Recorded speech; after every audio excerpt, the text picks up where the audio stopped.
What drew me to take photographs more consistently was the work that I did in terms of traveling.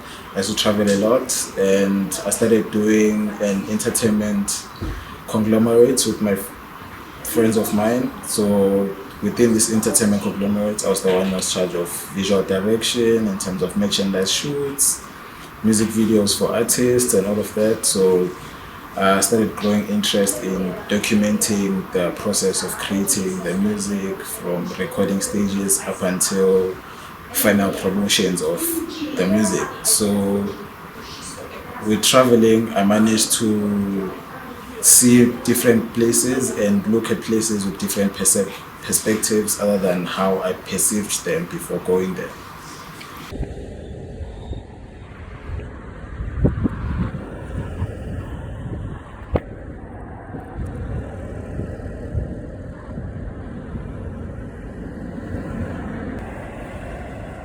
Perspective over perception is the problem is within the current world and how people live, we tend to perceive things more than look at things from how other people have have lived per se. So we tend to perceive things other than looking through things through perspective.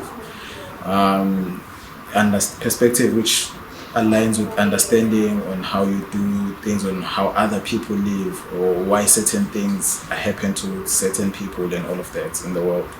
So what I'm trying to achieve is teach people Africa from an African's perspective. As much as I can tell stories about other countries as well as a local would. So that's more or less the intention.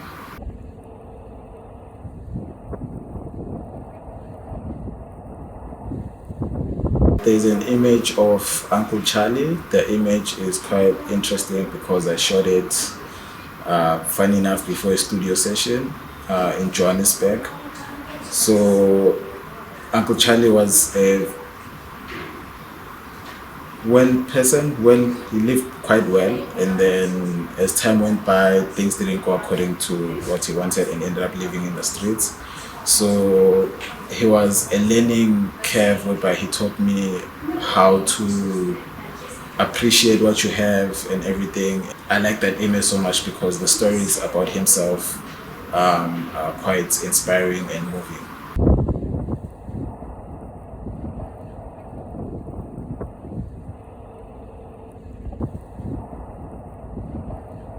That's been a crucial change and one of the most motivating things that why I wanted to do this exhibition.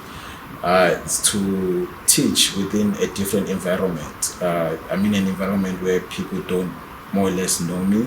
So I've more or less just created new friends when I got here. So with living here, I feel quite liberated because I have the freedom of being unknown in an environment. And I get to learn different forms of culture, different forms of living, get to survive in different types of weather also. So yeah, that's Portsmouth has been quite inspiring and encouraging per se, if I may say.